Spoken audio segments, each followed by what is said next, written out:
Thank you very much, sir. Participants, please mute. FDP करो हम FDP. I'm busy with I them. just mute them. Yes, sir, you can start.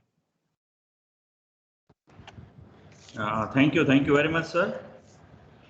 First of all, I should convey my thanks to the whole team for conducting such a nice FDP and providing me a platform to share my views and to discuss things with all the participants.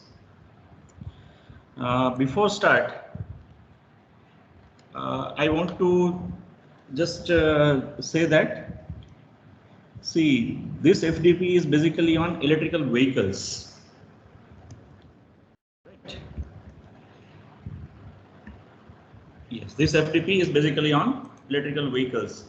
If we go through the schedule, we will find that there are lot of stuff which is supposed to be discussed in this FDP that is directly related to electrical vehicles, like design of chargers, battery technology, the technology of electrical motors for electrical vehicles. We are having their controllers and many more things. But this session will be different than other sessions because this is directly connected to electrical vehicle. But we will study the impact of electrical vehicle on our power system, because all electrical vehicles are supposed to be charged from power system. So headphone वाला दे दो, headphone सुनता रहूंगा, ऐसा connect कर दो. So surely this, हाँ है. uh, बेटा इसको check. am I audible to all? Yes.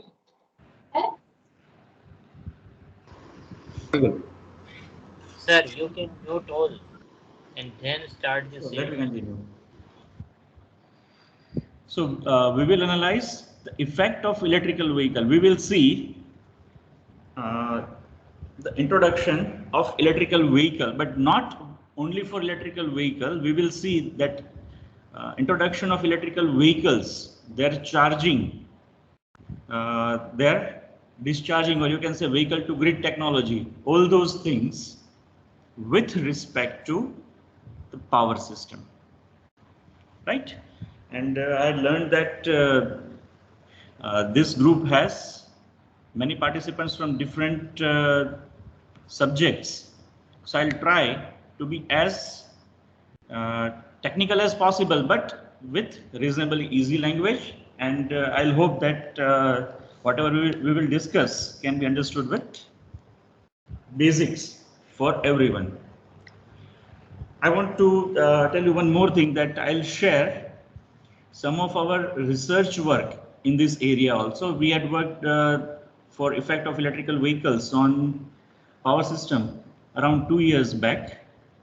So I'll share my simulation with respect to that, their results, and on based of that, we will see that how this electrical vehicle broadly affect the power system and especially with its protection. Right? So I'll first go with basic introduction. Might be known to you all, but we will see its aspect related to power system. So initially, if I'm going a bit on lower side or very introductory side, don't mind that. We will skip that swiftly and we will go for technical stuff. See, as it is widely discussed since long that electrical vehicles are not a new technology that is available since 1834. Rather, it was the first drivetrain that runs the electrical vehicle. Right? Electrical vehicle runs by electrical motor, that is very fine. Their efficiency is very high. But since then, when we are having a lot of crude oil available in the international market, the overall EV technology, electrical vehicle technology was slowed down. It is continued since then. People are working with electrical vehicles, but as they were a bit expensive, they were not considered. But now, as we are going towards end of the crude oil within very short period of time, and more due to environmental concerns and due to technological development in control and storage of electricity, we are going towards an era of electrical vehicle, right? And when number of electrical vehicles connected with the power grid, the power supply, it will make a huge impact on the system, right? Let me go further. See, in 2017, Government of India introduced a new policy. That policy suggests that all the vehicles that will sold in India by 2030 should be electrical vehicle. Fine. See, currently that portion is very less, but Government of India pushes that it should be 100% electrical vehicle by 2030. But many experts in automobile industry still believes that this plan might not get successful.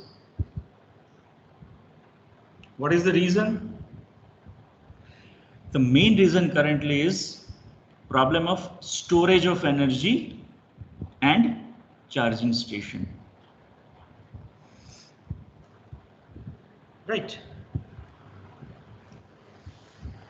So there are many reasons why people are still hesitate to purchase an electrical vehicle, but one of the major reason currently is range anxiety. Now, what is this range anxiety? See, we are aware with some of two-wheelers, three-wheelers, and four-wheelers currently running on Indian roads, but they have their limited charging capacity, and with each charge, the running range is limited.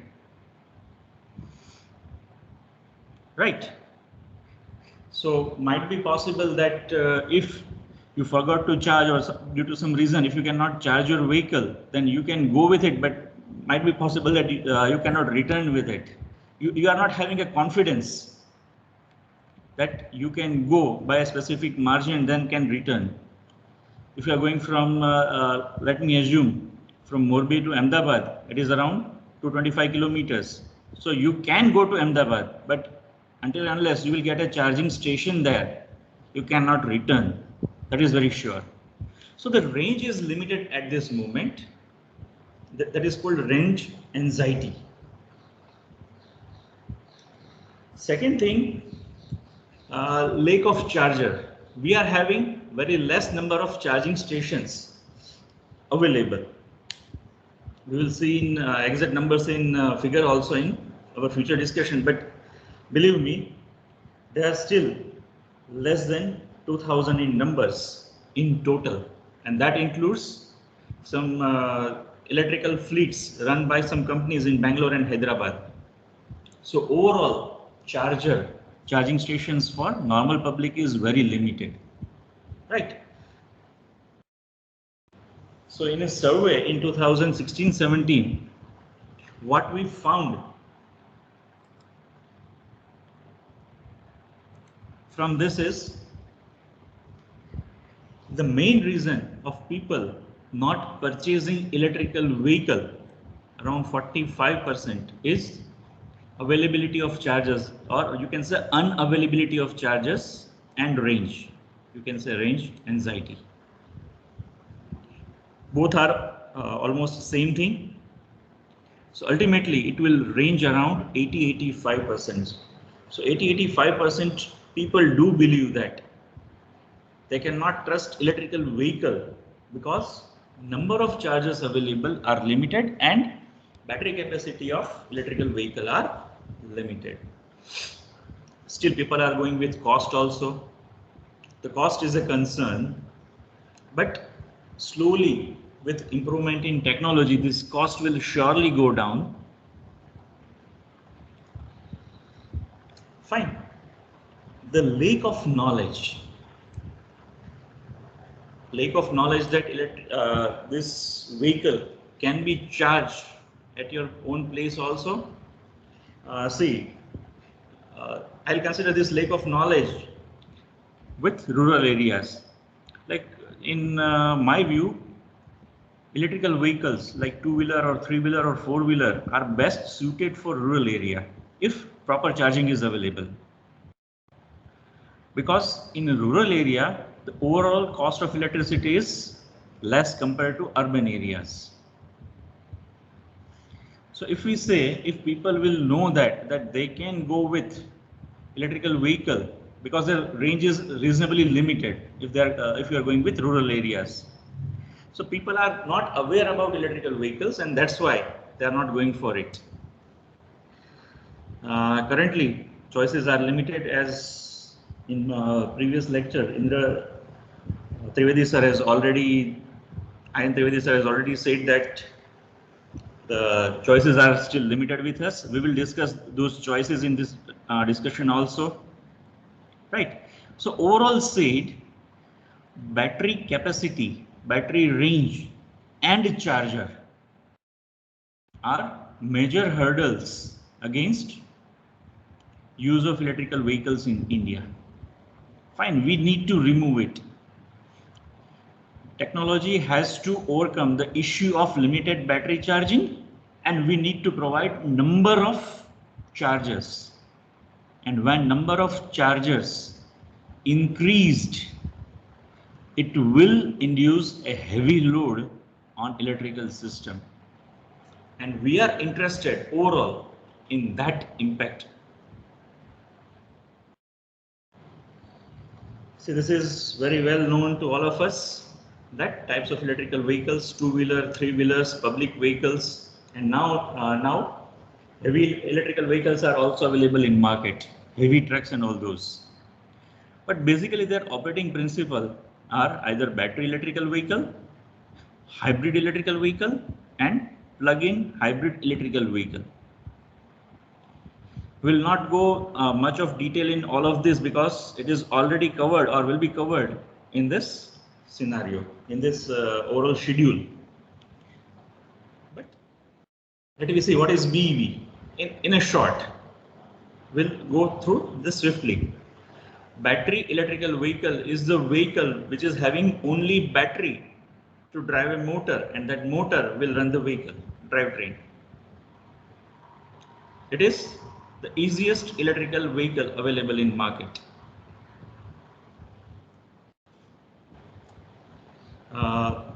We can see here, this is portion of battery. A large portion of electrical vehicle has been covered by battery. Its weight will also increase with battery. So currently, to store the energy, we are using a number of batteries, and that will be the main part of this vehicle. Else, we are having a driving motor, we are having a controller and converter. That's it. This is the simplest electrical vehicle available, right? But it will not require any internal combustion engine, and it will get charged externally. Important thing is this. This is external charger. So here batteries will be charged externally only. So we have to consider all battery operated vehicle in our discussion because it is charged from our power system. These are worldwide availability of few battery electrical vehicles, right? There are some Tesla models available: Jaguar, Renault, Nissan, Hyundai, Kia Motors, Mahindra Motors. Yes. But important thing here for us is its range. Check out the range. The highest range we can find is around 500 kilometers. And these range are in ideal condition. So with Indian roads, this is surely going to reduce. And see the range of few cars that is available in India, like Hyundai, around 200 kilometers, Mahindra is around 100 to 200 kilometers, Kia Motors around 179 kilometers. We are having one Tata also, that is around 180 kilometers, that is highest in India. So it is pretty sure that we need to install a lot of charging stations for this car in India for the future. See, as government of India has decided to go with all electrical vehicle in 2013, if it is not achieved, still we can believe that most of the new vehicles in India which will be sold by 2030 will be electrical vehicles. And as we are having number of petrol pumps around our highways at this point of time, we need to provide a continuous chain of vehicle chargers. Otherwise, this revolution will not be possible. So this is list of fully electric cars, motorcycles and scooters available in India. Right? I think most of these are known to us.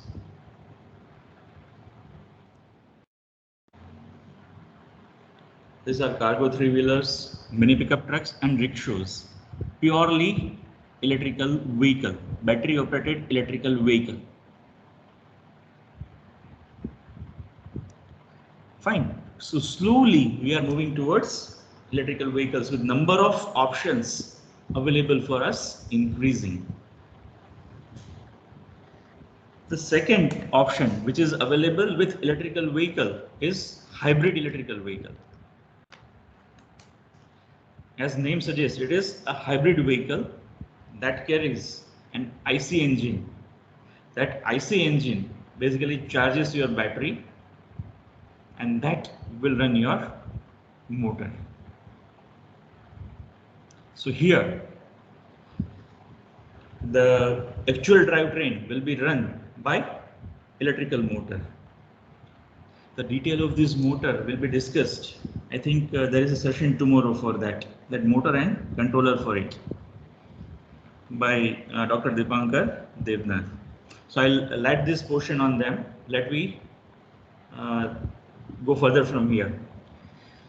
But a question which should be in our mind is, if we are using an IC engine here, then why should we run this with electric motor?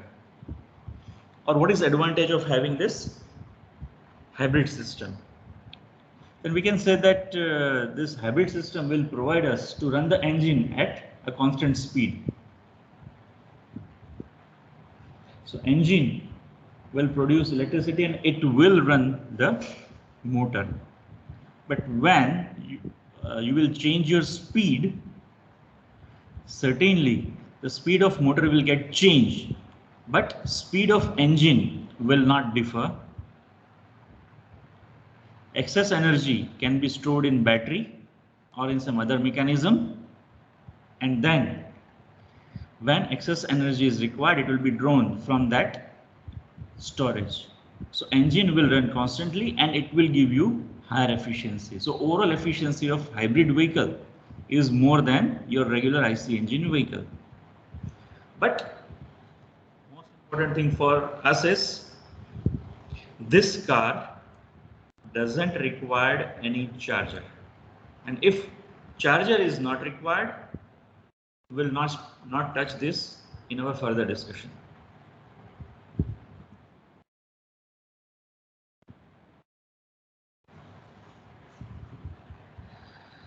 This is the most important car for us. It is hybrid electric vehicle. It carries both the things. it is having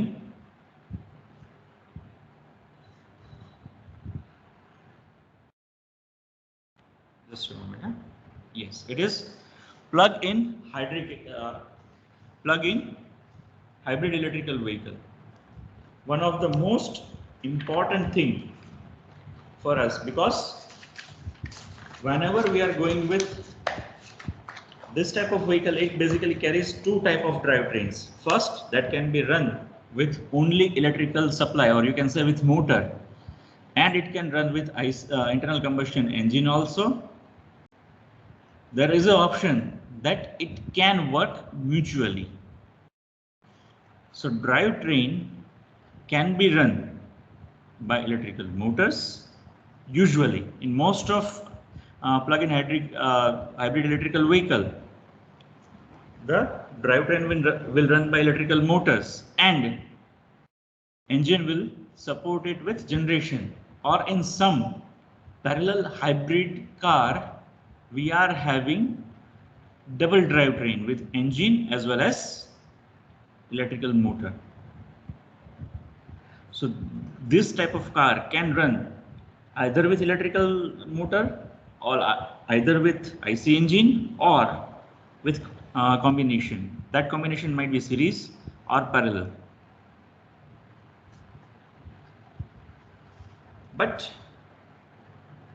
as far as power system is concerned, we can say that it is having a unique characteristic of charging its battery through IC engine also, and that battery can be discharged with the system. We will see that is in vehicle to grid technology. So this car can run for a longer span without charging station also. If battery is totally drained, it can run with IC engine. It can give us some reverse power also, vehicle to grid technology. So ultimately we can say that plug-in hybrid electrical vehicle will be future of our system. This is a simple graphical representation of plug-in hybrid electrical vehicle. This will have reasonably less number of batteries because it is have an IC engine for backup. And these are few commercially available plug-in hybrid electrical vehicles currently. Here range are not mentioned because range is not a concern here. But as these cars are available with dual option, they are having an IC engine as well as electrical motor drive with a battery backup.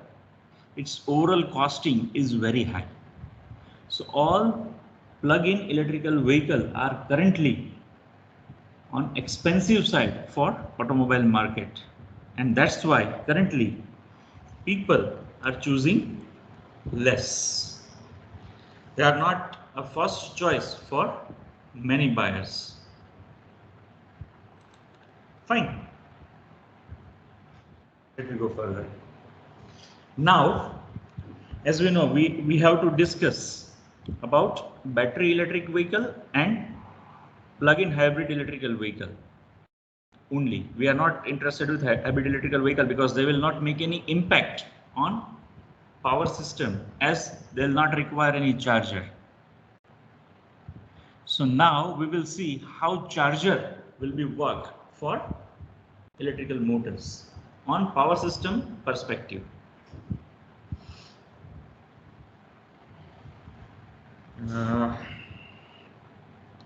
See, what is electrical charger? We all know, even a layman knows that there are two types of charger available in market: AC charger and DC charger. Right? So it is basically a mechanism by means of which electrical energy is supplied to electrical vehicle. Fine. It is a mechanism by means of which the raw electrical supply, whether 230 volt or 440 volt or any higher value, can be supplied to electrical vehicle, as electrical vehicle is charged with DC batteries. So this AC is needed to be converted into DC, right? And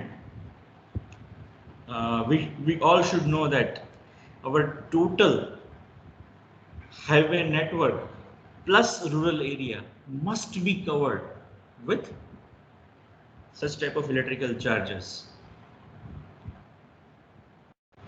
So how many types of chargers are available? See, currently we are having two type of chargers, onboard and offboard. Let me go back. Battery vehicle.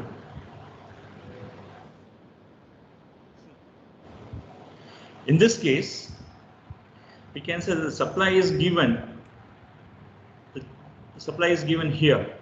A charger is connected, and we are having onboard charger. Charger is basically connected. It is basically available inside the car itself. So we need to give just raw supply to it.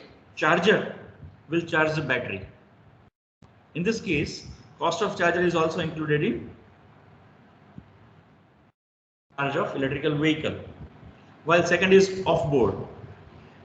This figure basically shows the offboard charger. The supply which is given to the car is directly given to battery for charging. All electronic stuff is available in this offboard charger. So there are mainly two type of charger, onboard and offboard. Usually car that uses charger at home are usually onboard charger cars. In that case, we need to give them just supply. Fine. And it will, with help of onboard charger, cars are basically charged at home. This is a normal scenario in India now at this moment, because we are having less number of public charger. The second interesting option is that office. Seems something easy for all of us. If we can charge if we are having an electric vehicle and if we can charge that at office, it will be very easy. It will be convenient for us, because we all know that 1/3 of the total day's time we usually spend in workplace or office. So if you can charge your vehicle at office, it will be better. Obviously, the metered one, the paid one. And third option is public charger. Now this will be very important one, because public charger will decide. Each and everyone cannot afford to have a charger at their own place or office. Or if we are going with heavy vehicles, they cannot have their individual chargers. So they have to charge in public places. And a recent report published by Government of India suggests that we are having around 1800 public charging stations in India, out of which around half are managed by an electronic taxi fleet in Hyderabad and Bangalore. So number of chargers, public chargers available in India are very less. And in Gujarat, they are still less. We just have I think, a news article in a newspaper that in Ahmedabad, corporation has started some charging facility at Kakaria Lake. Still, it is a news for us, because overall charges available, facility available is reasonably less. So we need to concentrate on this public charger, and this public charger have to be fast enough. We will see type of chargers, but we can easily understand that if you are at home or if you are at your workplace, you can afford some time to get it charged. But when you are going with public chargers, it has to be as fast as possible. Right? So our more concentration will be on fast chargers. They are usually high power chargers, and surely they will impact more than slow chargers. And types of charging stations.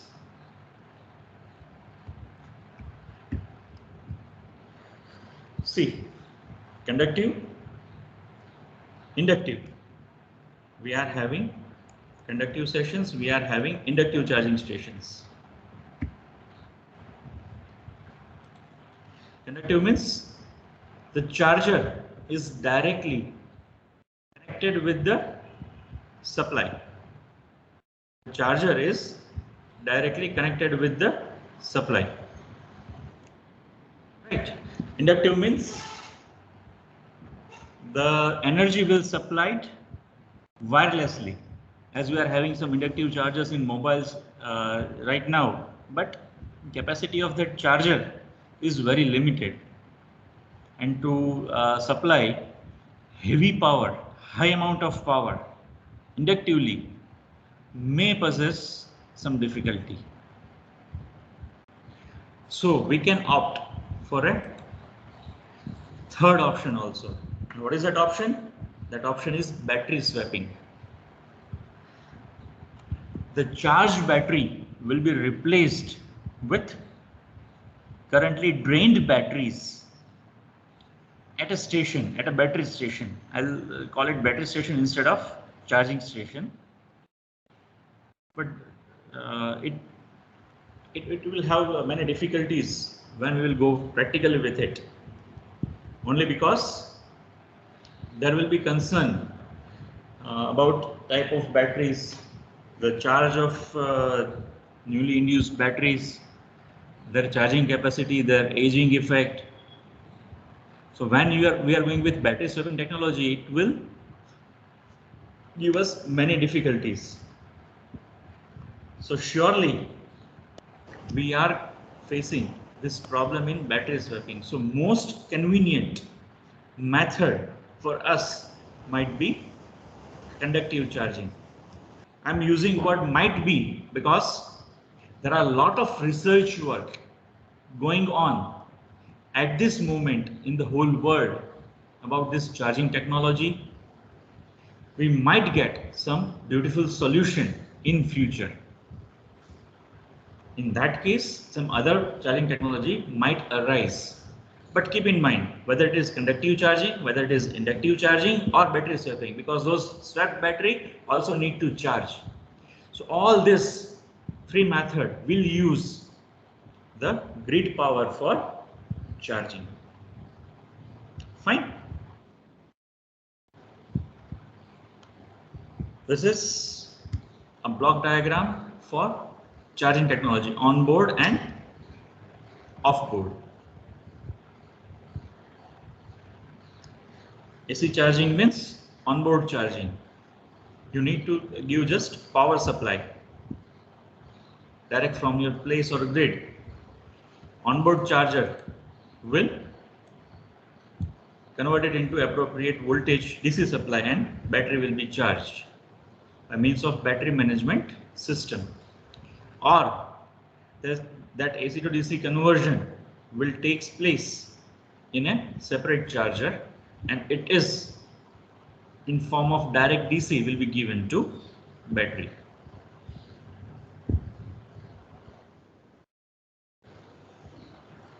So we can say we need to induce number of chargers around our highways and roads, at our offices and residential places.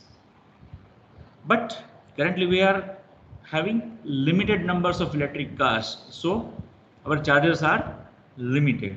So what is limiting it? What is limiting this charging technology? So first thing that restricts us to go for a higher number of electrical vehicle charger is efficiency. The overall efficiency is around 70 to 80% with all electronic controllers. Second, as we learned earlier, as range of EB, it is still limited, and obviously the costing. Higher is the costing, less people will prefer electric car and their charger. See, to buy electric car is not sufficient. You need to go for its charging. So if you are having onboard charger, you need just supply. But if you are not having an onboard charger, then cost of charging station or costing of public charging station will be bared by the car owner. So that will restrict the overall development of this charging technology and type of charging. This we will discuss now onwards. I think I'm going fine up to here. Right, now we are entering into the actual word of charging. This is basic diagram of electrical charger. Right, when we opt for our simulation, instead of having an equivalent circuit of charger, we simulate actual charger and we used it in our simulation to get the actual results. We used number of chargers, but all chargers will simulated from the same block diagram. See, what we are having is electrical supply. That supply is given to an AC to DC converter. Obviously, it is power electronic converter, and you will have you had one dedicated session for this converters, charging converters.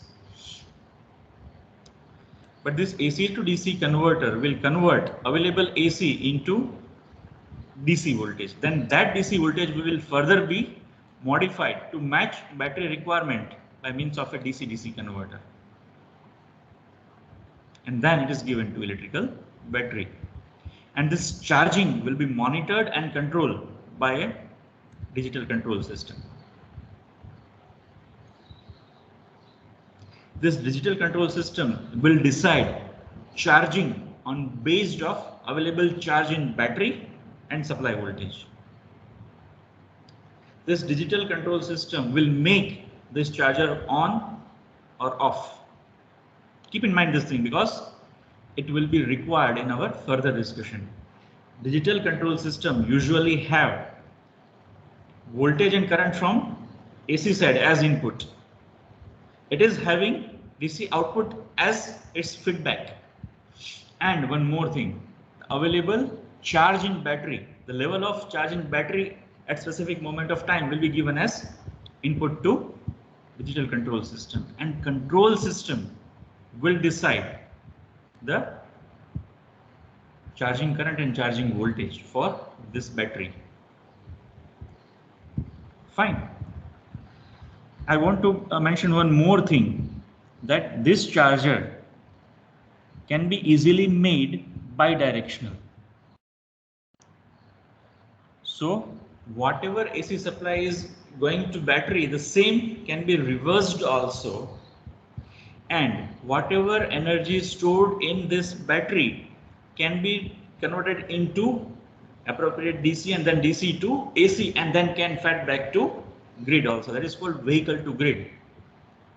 This vehicle to grid will also affect our power system, and we need to get in detail of that also. We need to check the impact of this vehicle to grid also. So these are different charging stations as per international standard. Level 1, level 2, level 3, that is DC charger, and level 3. So can I interrupt, sir? Can I interrupt, sir? So can I interrupt? Yeah, please. Sir, the previous slide, just a small doubt, sir. Previous slide. Just Sir, whenever you are having the supply from the battery to the electrical grid, that means whenever it is connected to the grid, that time it can draw power, am I right? Yes, exactly. So it will be, suppose grid requires some extra power, so some part will be taken from the battery instead of from the main source. Certainly. So whenever it is connected, battery power is more than the grid power. That time the supply will go here. Is that so? Can you repeat the last sentence? Basically, I What I'm missed. saying is that whenever the grid power voltage power is less than the battery power, then that time the power is taken from the battery. Yes, exactly. Okay, thanks. See, what you need to control is just your voltage.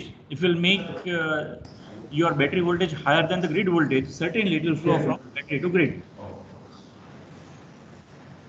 Actually, we had simulated this situation also, and I'll show you some results related to this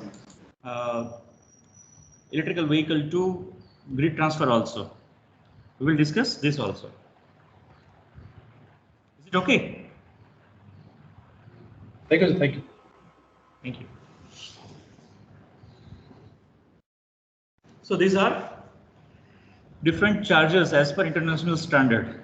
Level 1, that is a slow charger.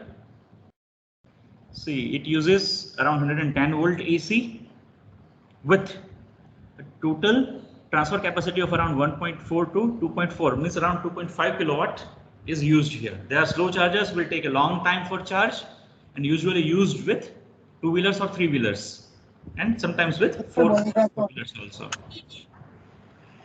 The level 2 charger is called moderate charger. It used with 230 volt of supply and can get up to battery of 19 kilowatt. It can charge battery of 19 kilowatt, usually used with 3-wheeler and 4-wheelers. And DC level 3 charger and AC level 3 charger are basically high power charger. They can transfer a bulk amount of power to battery. So they operates with higher voltage. You can see 400 to 800 voltage in DC and around 400 voltage in AC with a very high current of 120 ampere and 60 amperes. Bhargav sir, Yes, sir. AC level 1, the voltage range is 108 to 120. So I Yes. think in India it is not possible this much voltage level, sir, single phase. Yes, exactly, sir. It is not possible. It is international standard. I'll give you Indian standards. Next slide. This is Indian standards. Okay, thanks. These are international standards, and sir, we are having some adapters that can run that can convert 110 into 230. We can use it, but we are not going in that detail at this moment. With some imported car, they are using it. Okay. Good. These Thank you. high-level chargers, level 3 chargers are high-power chargers. They can transmit bulk amount of power from grid to electric vehicles. We can say up to 150 kilowatt, or sometimes in case 450 to 600 kilowatt at a time, if we are having numbers of car connected through one single station. In that case, this power is reasonably high as per distribution system standard. So level 1 and level 2 charger are concerned for us as far as power distribution system is concerned, because all this are usually connected with our distribution system. So level 1 charger and level 2 charger will make a concern for us, but certainly the fast chargers, level 3 charger, will provide a larger concern, because a bulk amount of power will be either switched on or switched off or continuously drained from the supply. These are Indian standards for charging infrastructure in India. It is published by Ministry of Power in 2019. It is called Bharat 1 and Bharat 2 standards. Bharat 1 AC is going with 230 volt and DC is going with 48 watt and 72 volt. While type 2 and type 3 are going with higher voltage and higher current. They are going with 300-400 kilowatt at a time. You can see a combined charging system on first number can get up to 50 kilowatt with single charger at a combined charging system. So if we are having a public charging place where we are just having 10 cars, it will reach up to 500 kilowatt. If we are having 10 such stations in a charging place, it is on a higher side. And this much power will be a concern for distribution system. Now we can say this charging will be of two types: coordinated charging and uncoordinated charging. See, the basic difference is easily understandable from their name also only: uncoordinated and coordinated. If we are going with uncoordinated charging, as it is seen on left side, this is a case of uncoordinated charging. Residential and non-residential charge can start at any time, it can stop at any time. Charging, anyone is free, every charger is free to start or stop at any point of time. This will impose load at any moment and can affect our system.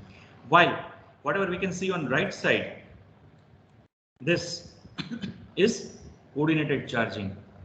In coordinated charging, let me say in a specific area or a microgrid or a smart grid in a specific area, a centralized control command is available that is connected to each and every charger. So here charging pattern can be maintained, that charging will be done when grid load is less. So we will go in detail of this because it is directly affect our power system. But I can just say in few simple words that with coordinated charging, the charging will take place when overall power requirement in distribution grid is less. So it will equate the overall current passing through that grid. Overall loading on that grid will become constant.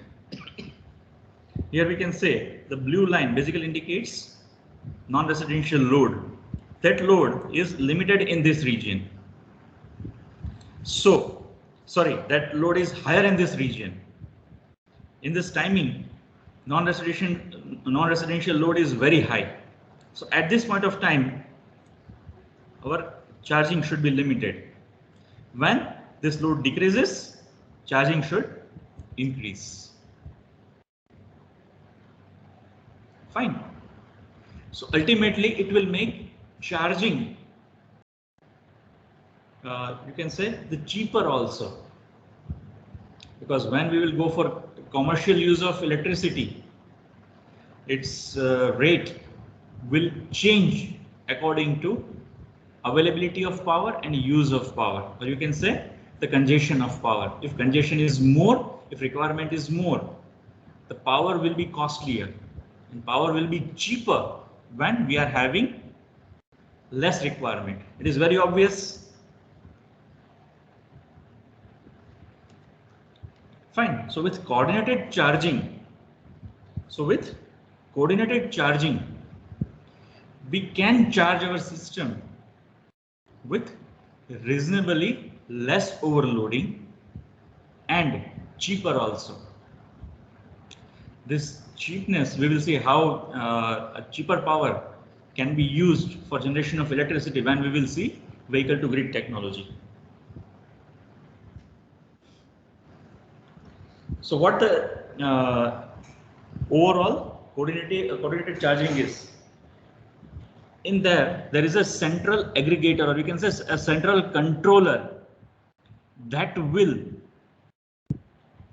control each and every charger by either making them on and off or by changing their charging power. But for this, the central control system must have, keep in mind, it must have all the information about its region or area, or you can say the microgrid. It is possible with a specific area of the system. For that, a metering information from each and every point on that specific grid must be available with the central controller. Obviously, the central controller is very common for smart grids and microgrids, but another program for controlling of charging of vehicles can be incorporated with it. But this smart metering, because on based of that available data, available of grid data, the central aggregator will decide whether to charge and what to charge. Usually, this coordinator works on two types of programming: quadratic programming and dynamic programming. I'm not going in detail of this because this is not our point of interest at this moment.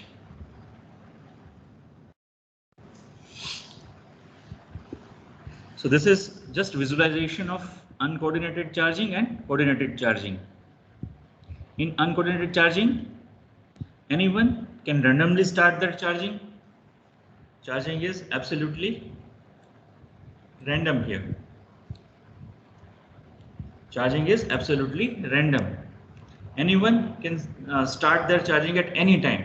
While in coordinated charging, it can be direct or delayed. The central coordinator will decide whether to charge or not.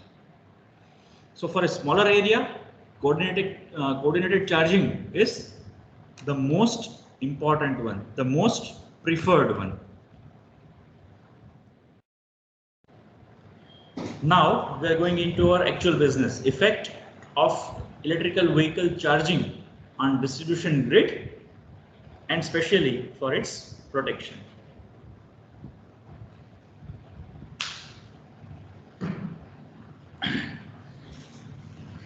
So, what is a distribution grid? I think all electrical engineers easily knows what the distribution grid is. But if there is any non-electrical person is available, for their sake, I am simply introducing it in just 2 minutes.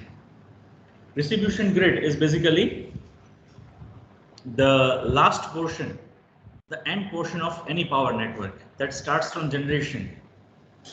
A large generating station will start the generation. Then this power will transmit it through transmission line. This is a very long network, and it goes to distribution system with distribution substation. So actual distribution grid will start from distribution substation. Usually 33 kV or 11 kV distribution network will be there. So we are having two types of distribution network: primary distribution and secondary distribution. Then we are having distribution transformers that converts that 11 kV into 440 volt, or you can say 230 volt single phase with star connection. So all distribution transformer with distribution substation is of star connection in secondary, right? And then the distribution feeders 11 kV or that is HT, 11 kV HT line, and after transformation 440 volt LT line. And then sorry, service mains. Service mains is supply given to your places, whether it is commercial, residential or industrial. The supply that is given from pole to your place is service mains. So all this carries distribution system. And we need to find out that if number of electrical vehicles connected to this distribution system is on higher side, as it will be the case within near future, what will be its impact on power system?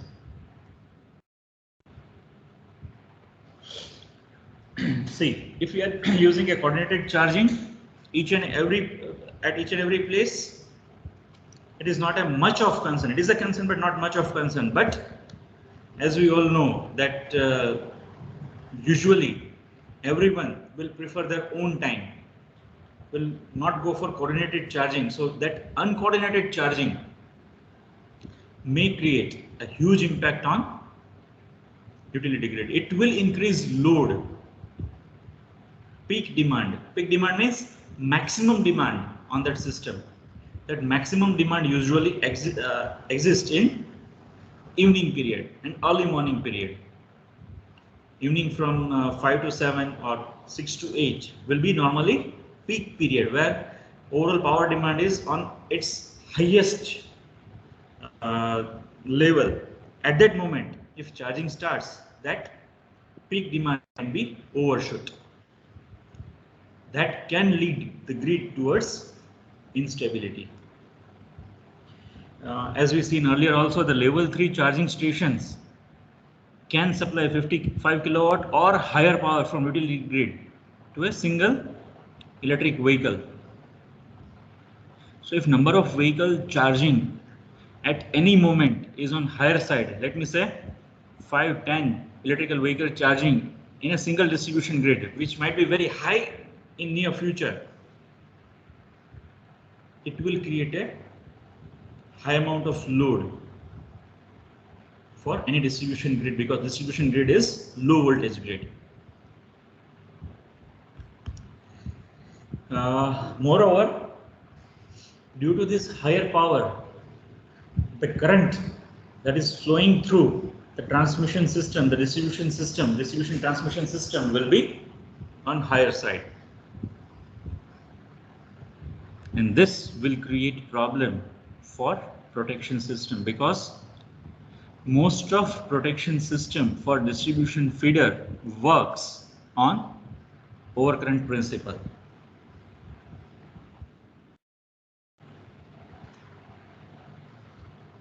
So if we need to study the effect of electrical vehicles on power grid, what should we do? We should study, obviously, the impact of electrical vehicle on grid with different amount of penetration of electrical vehicles on grid. That is what exactly we did with our simulation. We start with a single charger and then we'll opt for number of chargers. We increase them to check that effect. If we are going with uncontrolled charging, then it can create congestion problem. It will reduce the voltage. We need to identify that how much voltage change takes place with charging of electrical vehicles. How much load has increased on peak side with electrical vehicles. And more importantly, as we are going with residential charger also that usually uses single phase supply. So charging in some phases, in some places only, will take more power from that specific phase, and the loading on that specific phase increases, which produces a high amount of imbalance. That imbalance will affect the protection as well as overall power system very, you can say, negatively. On based of this analysis, we can plan our infrastructure for future, and we can reinforce our existing infrastructure. So for that, this study is compulsory. We should know. Once we are having number of chargers and we cannot supply them properly, that should not be the case. So we need to prepare. We need to prepare our infrastructure to. We need to plan them to supply them with sufficient amount of power whenever it will be needed. So for that, these three studies: load flow study, power quality study, and protection studies. This is what exactly we made on this.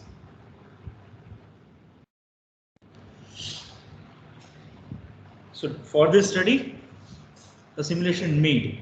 Obviously, I'll use our own results as well as some results available in literature also. for this presentation, but methodology is almost same in both cases. So what we did, we made a simulation. We had taken a 15 bus standard IEEE distribution system. This is standard system available with generators and load. Right? This system is ideal for protection studies. It is proved by many researchers. So we had taken a 15 bus distribution system with appropriate line data that is available from IEEE website only. So this line data we had taken from that system that is supplied with generators that is available in system. It is connected with grid also. We had taken all feeder data from IEEE system only. We had taken all the load that is available in this IEEE 15 bus system. So we simulated this system perfectly with some grid supply because we need to add electrical vehicle charging into it. See, this 15 bus system, in this case, whatever generation is available, that was sufficient to supply all this load. But it is not sufficient to supply level 3 loading of electrical vehicle charger. So we have to apply, we need to supply a grid power to this system. Else, these are simple parameters which is supposed to be simulated by us. These all data are available on IEEE website and it is used by many researchers. So in this system we had included one level 3 charger initially. We had observed results. Then gradually we increased number of chargers, level 1, level 2 and level 3 chargers, and we had seen that what changes are basically happens in this system. For that, as I told you earlier, we did the 11 kV feeder modeling. Loading is done appropriately. We had modeled the EV charger with both the converters. Usually, whenever this study is made, people are used to use an equivalent model of electrical charger, whether it is level 1, level 2 or level 3. Instead of using that equivalent model, we actually simulated the charger, and on base of that we made this analysis: load flow, harmonic analysis, protection analysis and stability voltage analysis. This 4 we performed.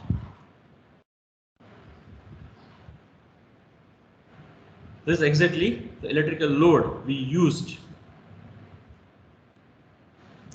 and whatever result we found with a single level 3 charger is given here. See, for that IEEE 15 bus standard system, when no electric vehicle is connected to it, this is exactly the voltage for 11 kV. It is 10.8 kV. It is absolutely under the standard level with current of around 20 amperes. But when in this distribution grid we connected one class 3 charger and start charging battery through it, this voltage has reduced to 10145 volt, or you can say 10.1 kV around. So there is a drastic change in distribution voltage, and obviously that is mainly due to increase in current. This increase in current will definitely affect the protection system, that we will see in our further discussion. Plus, important thing here is we are having harmonic content due to availability of the inverters, converters, AC to DC and DC to DC converter. When we measured total THD, it is around 1.29% and 2.26% for a single charger. If number of chargers are more, we found that this THD is going to increase, and this THD will also affect the power system, the equipment available in power system, as well as for protection system.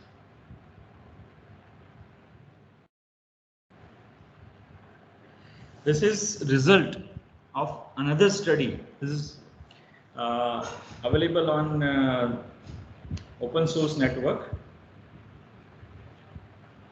The upper portion, the upper figure, basically shows the effect of electric vehicle charging in terms of power, right? So in peak hour, the electric vehicle charging is reducing the voltage level that can be seen on bottom side, the blue line. So the voltage level, this research basically indicates that with uncontrolled charging, with non-controlled charging, if that charging takes place with high amount of power, the voltage level might go below the lower regulated voltage level, and this can go towards instability. The same is our observation, that when electric vehicle charging starts, the overall voltage is reducing.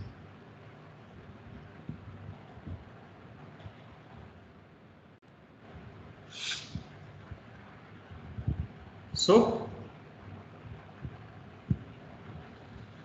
what electrical vehicle can do with grid?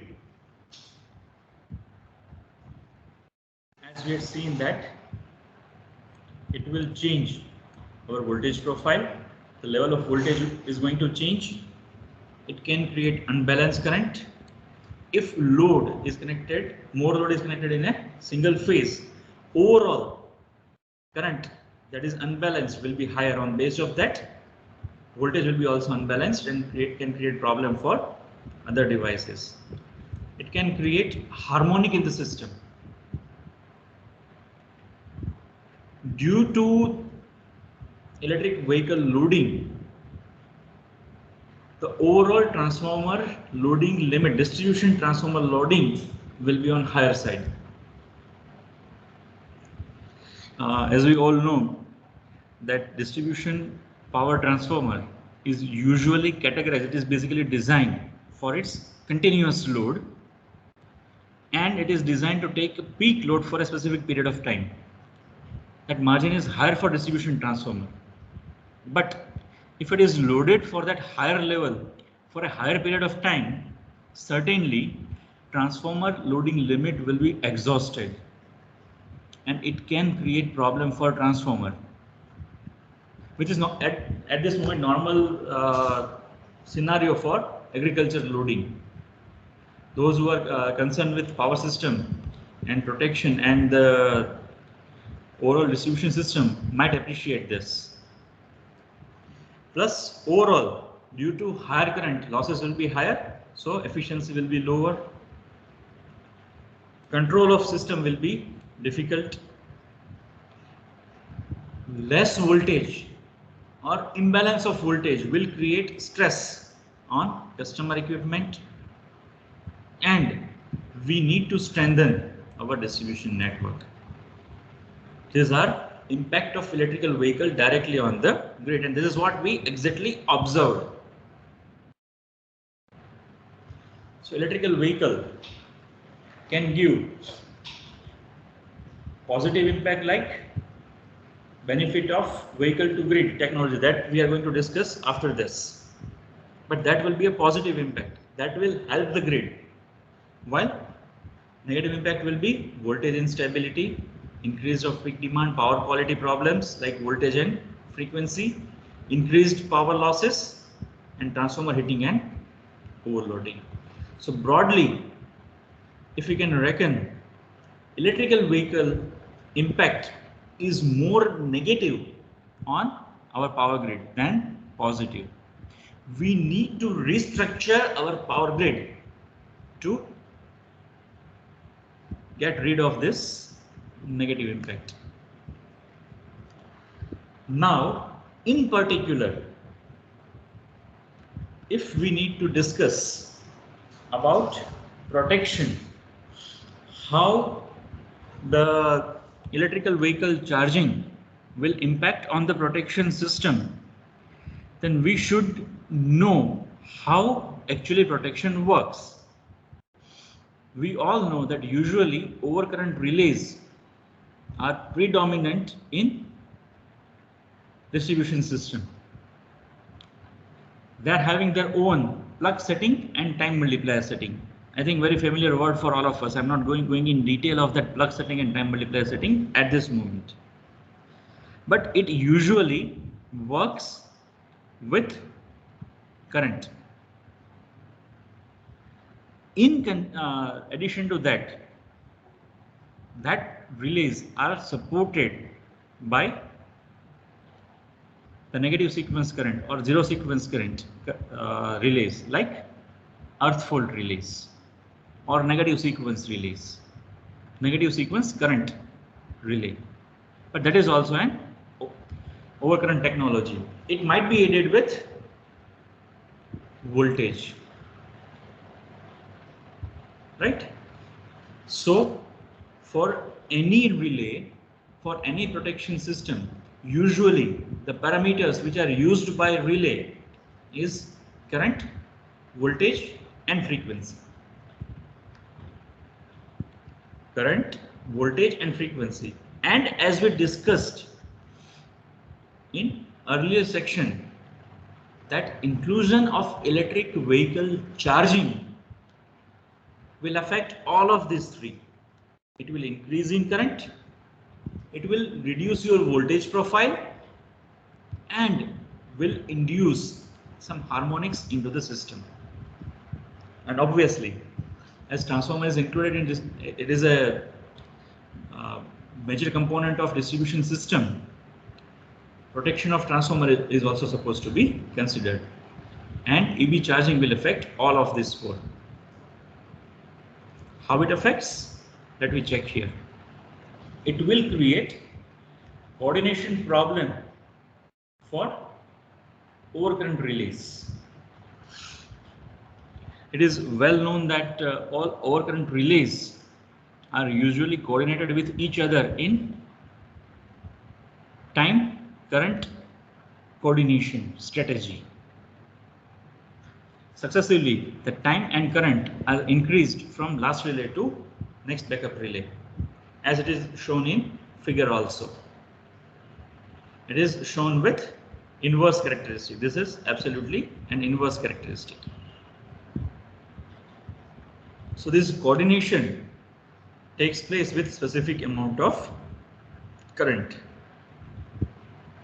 Now see, if we'll take one example that the last relay at point D, relay at the current setting of relay D is, let me say, currently at 50 amperes. Obviously a bit on higher side at this moment, but let me assume that it is 50 amperes. Now due to increase in electrical vehicles, your normal load current will reach up to maximum level of 50 amperes or more than that. In that case, we need to change this setting. See, If that exceeds that 50 amperes, unintentional tripping will take place. Unintentional tripping takes place because relay is tripping for normal load current. So to avoid that, we need to increase current setting of this relay D. Right? If this current setting of D is increased, obviously you need to coordinate this C, B and A according to that.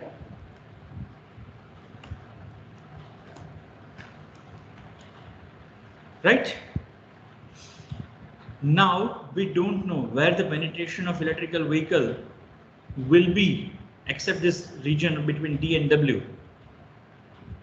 If penetration is higher between this line between bus 4 and 5, in that case, this setting will be on very higher side. Setting of D will go higher. Let me say instead of 50, it goes up to 70 or 80.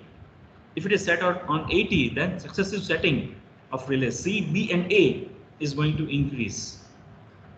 But loading on those are not increased in this region because bus 2, 3 and 4 are having that other feeders as well as load also. So overall percentage change in loading with 2, 3 and 4 are not that much as it is between 4 and 5. So certainly change in current is not equal for all. In that case, a coordination problem will take place. Sir, may I interrupt, sir? Hello? Sir, may I interrupt? Yeah, please, sir. Sir, the previous slides, okay, Okay. Sir, my question is, like, if you are changing the limits of the relays where you can draw a current more than that limit prescribed for the particular relay, 50 to 60, Yes. 60 to 80 something, okay.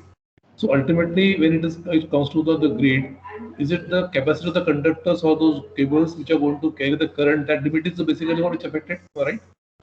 Certainly, So you have to have the conductors of the higher capacity which carry higher current. Certainly. Basically, when I'm saying that we are increasing the current, we are having an assumption that they can carry that much amount of current with them, and they are having some overload capacity, which is normal design criteria. Otherwise, certainly we cannot go beyond that specific limit of conductors. Never. Correct. So that it may happen that because the load has increased, basically some grid conductors may be required higher capacity than what is presently being laid. Certainly, in that case, we need to replace it. We need to replace those conductors, and we need to redesign our distribution system. Okay. If that means if there's suppose some, I can say buffer is that present in the grid system, we can utilize that by readjusting the relays. Otherwise, you have to change the grid conductors. Certainly, certainly, sir. There what meaning thereby implementing application at the end. Certainly. That's what implication is, am I right, sir? That's what implication is, because suppose the grid has got a load which is having more than what it can sustain, then you have to even change the conductors of higher capacity. When you are when you are changing your conductors, certainly you have to update your protection system also. Yes. So that will require a complete infrastructure rehash in that certainly, case. Sir. Certainly. Right. Thank you. Thank you. Yes, sir. We will see one solution for this also in our further discussion. When we will go with V2G. Actually, V2G might reduce our overall current requirement in the distribution grid, or you can say distributed generation also. We will see that. But at this moment, with an assumption that conductors are sufficiently capable enough to carry those current, we can increase this current limit of specific relay.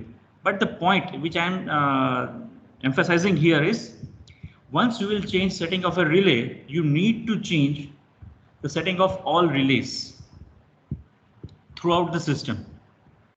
And as loading is not equally distributed among the whole system, it might create problem for coordination.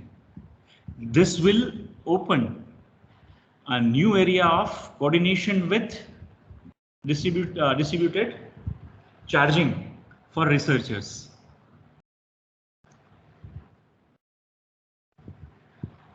As I told earlier, unintentional tripping might take place if we are going with same setting and with high amount of electrical vehicle penetration in the system. It will increase transformer loading and transformer may go for overloading tripping. So we need to change all parameters for transformer protection also. Another impact of level 1 and level 2 charging, which is usually done with single phase supply, is unbalanced loading.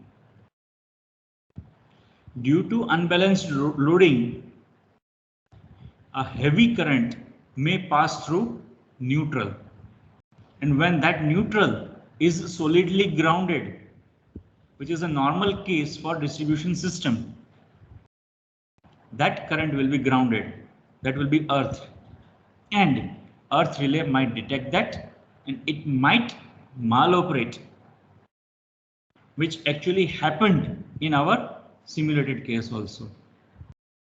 As we all know, the secondary of the distribution transformer is always star connected with solid earthed ground. Its neutral is solidly grounded. In that case, imbalance can lead us towards maloperation of the earth relay. And if it is not properly grounded, in that case, neutral shifting will take place. Shifting of neutral will simply change the voltage level in all three phases, which is a dangerous case, and voltage based protection system might maloperate due to this. So in either case, whether it is solidly grounded or not grounded, in both cases, unbalance will create problem for power system as well as protection system.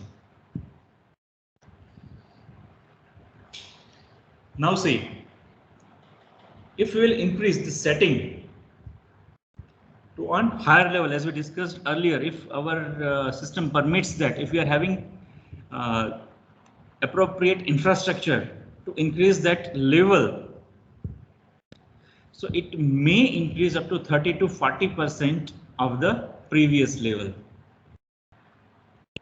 Now, when we are going for distribution system, in distribution system, high impedance fault are normal case.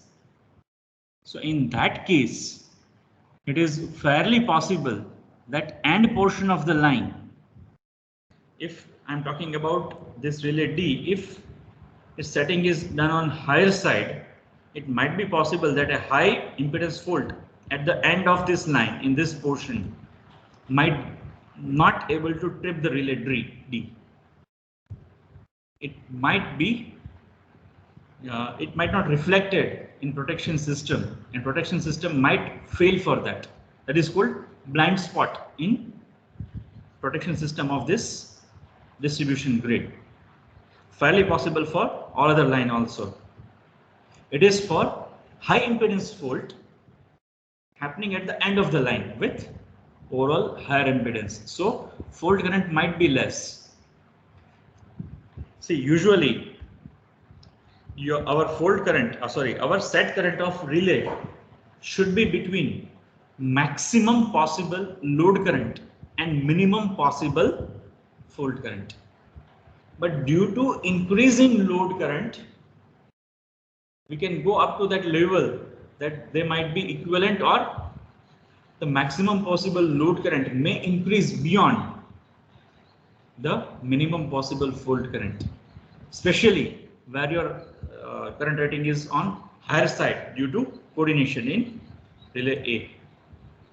So end portion of that specific feeder can be left unprotected. A blind spot might be there. We need to take care of this. Obviously, there is some solution available that we will discuss just after this. Another is harmonic. Harmonic content may increase operating time and operating current of a relay.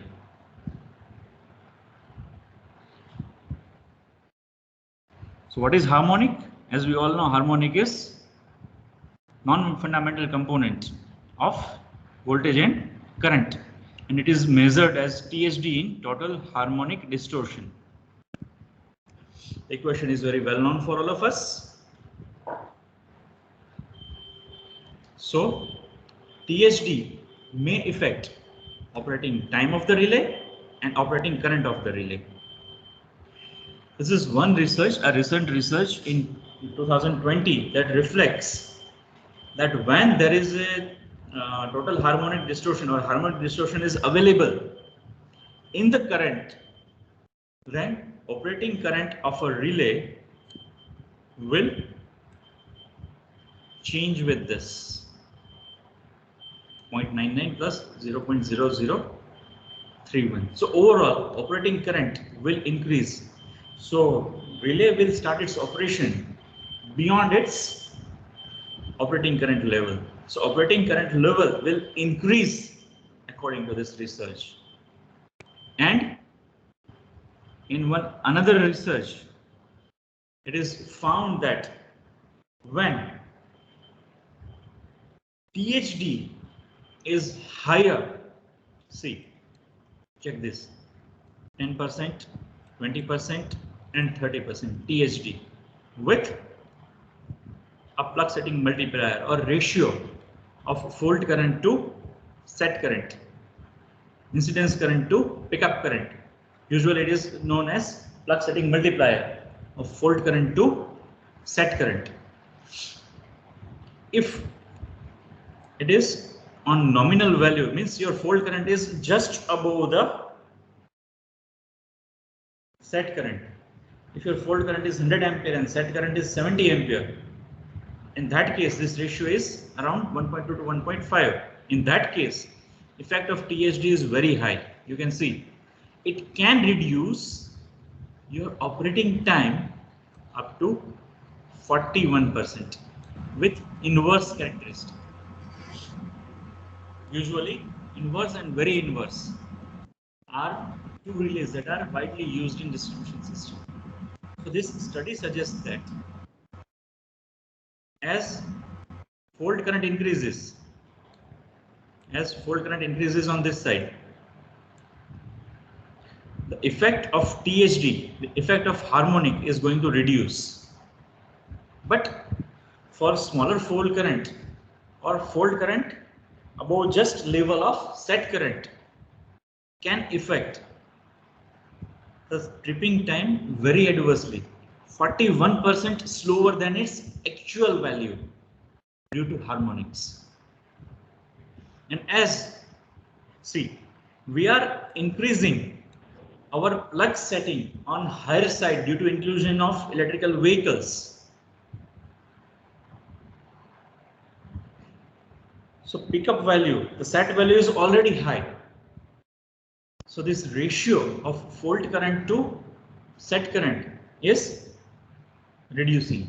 It means effect with inclusion of electrical vehicle in our distribution system, it will insert some harmonics, and that harmonics will adversely affect with higher capacity because your plug setting multiplier will be reduced.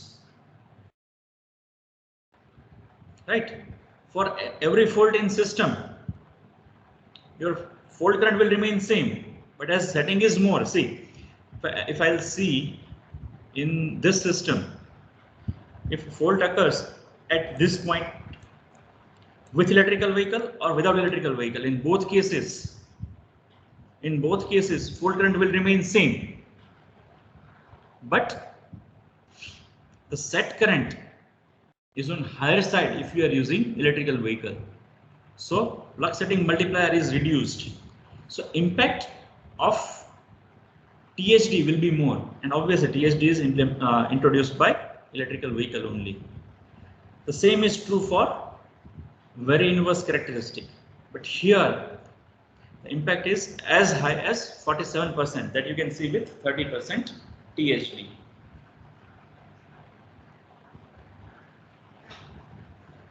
Same is true for extremely inverse characteristic. Still it is around 47%. So all these three relays are normally used in distribution system, and they are reflecting slowness due to introduction of harmonics in the system, that is, they are due to electrical vehicles. So electrical vehicles will increase the operating current and will reduce operating time. Increase operating time. So they are making that relay slower. So current increases, time of operation also increases. This also create problem for coordination. So a solution of that is 3-section current protection, which is also implemented in few countries. In this case, the feeder will be split in 3 parts. The first part, the second part, and third part. The first part is the initial portion of the feeder. If fault occurs there, obviously the fault current is very high. So in first section, relay operates instantaneously. That ensures quickness.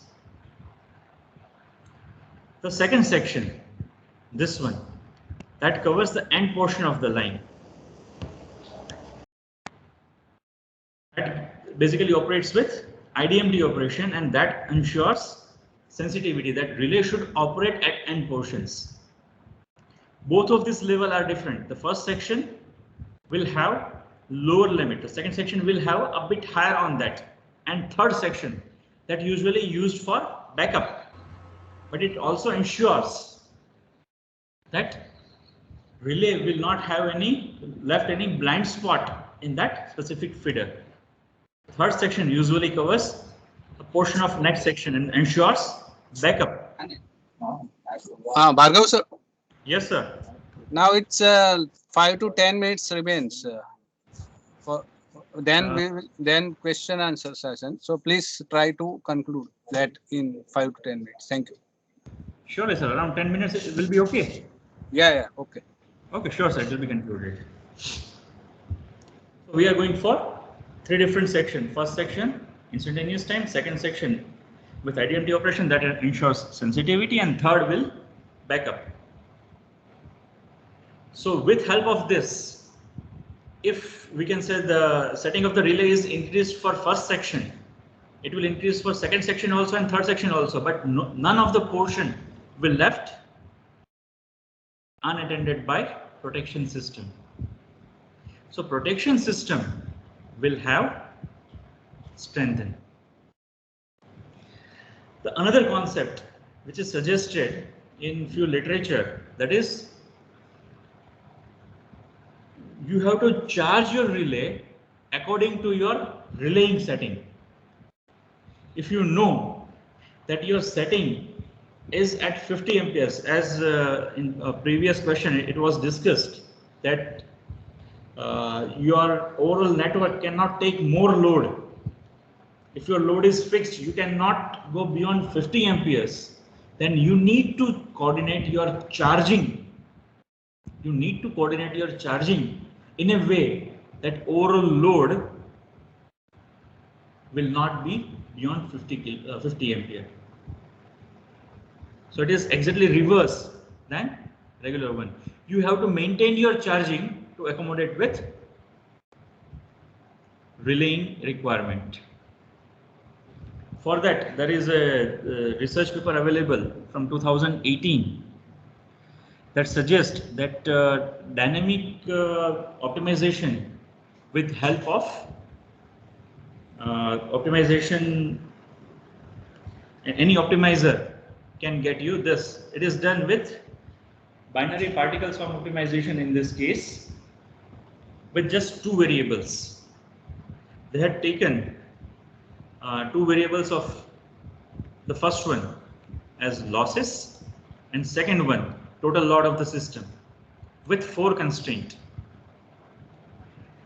This is protection device constraint. The level of protection system is considered as constraint. Maximum demand constraint for electrical vehicle. State of charge constraint for battery, and voltage constraint for system itself. With four constraint and two variable, they optimized this function and they found out what will be ideal way to charge the vehicle. And this is a result of that. We can say that the lower portion indicates charging current taken from grid to electrical vehicle as well as domestic grid. See, the charging current level, if they are charged with the previous optimization, the level are almost identical. It is not crossing this limit. This might be limit of protection. While in this case, if we are going with this limit, it is violating. So a reverse procedure is also possible. We need to set our charging according to protection levels. Now swiftly let me go through within 5 to 10 minutes the concept of vehicle to grid and its impact on protection system. Vehicle to grid is nothing else but whatever is charge available in protection system might supply some power back to the system, as we are currently doing with our solar power. Our solar power that is usually done. See, previously we are having just single directional power flow at our places, at our home or industrial or commercial places. Power comes from the utility and we are using it. Now we are having bidirectional meters, bidirectional power flow. The same is possible with electrical vehicle because it is having converter. So whatever power is available in battery of the electrical vehicle can be fed back to the system whenever it is required, in peak load condition or in some other requirement.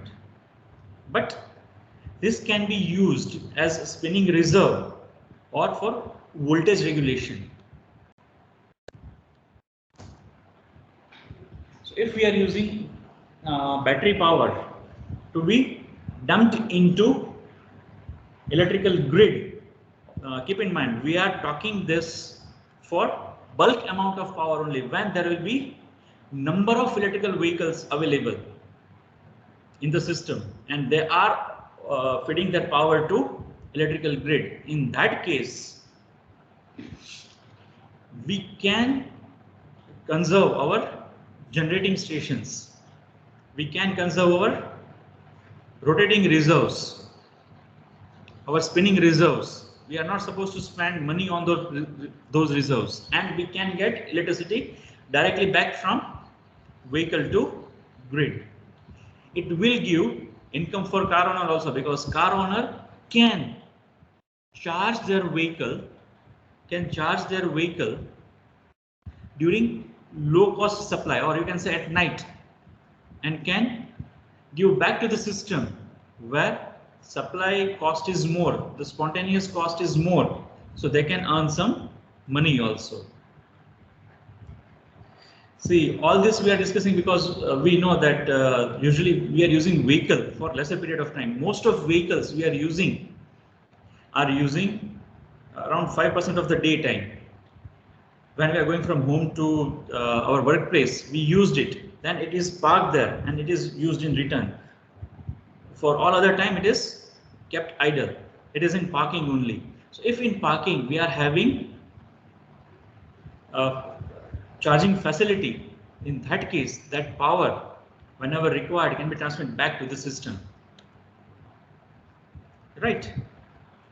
It will use to shave our peak power requirement. If this is peak requirement, this can be served by battery to vehicle in distribution grid. So ultimately, as I told you earlier also, when we are going for vehicle to grid, or it is just equal to distributed generation, this will reduce our overall power requirement in grid, because whatever power you will need nearby can be supplied by this vehicle to grid or any distributed generation. So this will reduce overall power requirement from distribution grid and can reduce our current also. And it is used when used for charging whenever we are having a deep in power demand. At that time power cost is low, so at that moment it can be charged. So it can go for peak load shaving, will supply power and get voltage regulation. It can be used as spinning reserve, can be used for load leveling, backup power supply, and can be used for frequency regulation. So when we are having vehicle to grid, what will happen? The power output of distribution network is intermittent and random. So whenever it is supplied to the system, it will act exactly like distributed generation. And to analyze its impact, whatever simulation we did earlier, which I shared with you, we added a 25 kilowatt additional V2G to it, or we inverted one vehicle charger to get 25 kilowatt supply from it, and we analyze it. We analyzed it initially with only EV charging. Now we analyzed it with only vehicle to grid, or you can say distributed generation, only DG or only V2G, and then we combined them. So basically 3 analysis is done: loading, and with load variation, electric vehicle charging, we start from one charging to number of charging, and vehicle to grid also we used it from one vehicle to number of vehicles. So variation has been implemented, voltage profile has been studied with THD and transformer loading. I'll share the result. I'll come to this slide afterwards. First of all, let me share the result. So when this distribution grid is supplied with V2G support without any electrical vehicle charging, it increases the voltage level. It reduces the power flow from grid. Overall power requirement has reduced because locally that power is fed, but ultimately it increases the THD values. So voltage level has increased, current demand has decreased, so issue of protection can be neutralized from this. But with V2G, a full stripping can take place with higher amount of power is supplied. See what happens if we are having one single feeder. See, if I am having one feeder in our system, and we are having another system with V2G. If V2G is available here, and this both are available on same bus, if fault occurs in a single system, certainly fault current will flow from the previous grid and a relay will trip here. But might be possible, or it is surely possible, that this V2G will also supply some power to this fault. It will supply its current to the fault, and due to this fault current, this feeder is also getting tripped because the adjacent feeder is in fault. So the feeder with which vehicle to grid is connected should not get tripped, but due to this reason it is used to trip. That is called nuisance stripping, or you can say false stripping. As with vehicle to grid or with distributed generation, overall current requirement is less. This will lead towards lesser amount of current setting, and that leads towards blinding of the protection, as we discussed earlier. Neutral shift will be there because single phase power supply might be available with V2G, And same with hard grounding and without grounding. In both case, it will create problem. Vehicle to ground will have its own source impedance. As it is working as source, it is having that source impedance. And with some filters, if they are used with filters, it will have some capacitance also. So that might create resonance in the system and create problem for the protection system as well as power system as well. And it will increase a short circuit level.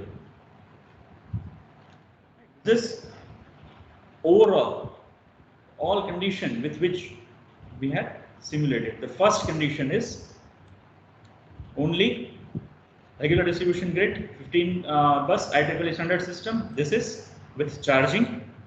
This is with only V2G, and this is combination of them. V2G as well as charging, or you can say distributed generation plus charging. So we can say the voltage level, the current level is almost similar if we are using V2G or distributed generation in the field with electrical vehicle charging.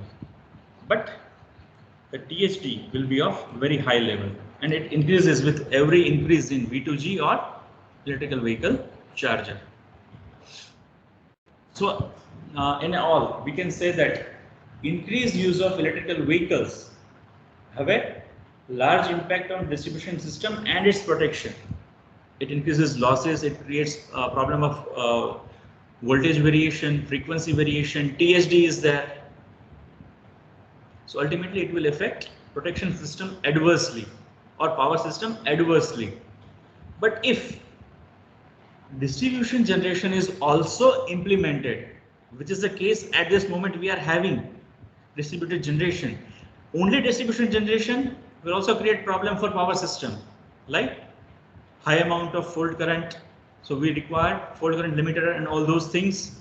But if both of these implemented simultaneously, we are having electrical vehicle charger as well as local distributed generation or V2G charging, discharging. In that case, overall system will not be affected much, and it will resolve all their mutual issues mutually.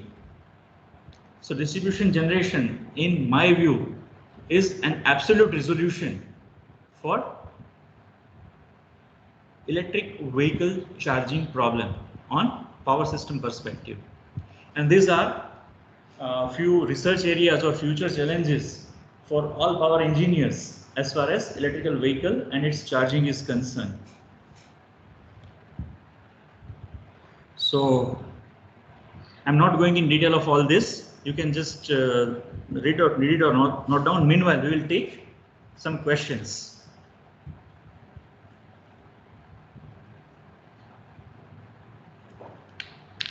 I'll request for any questions if available.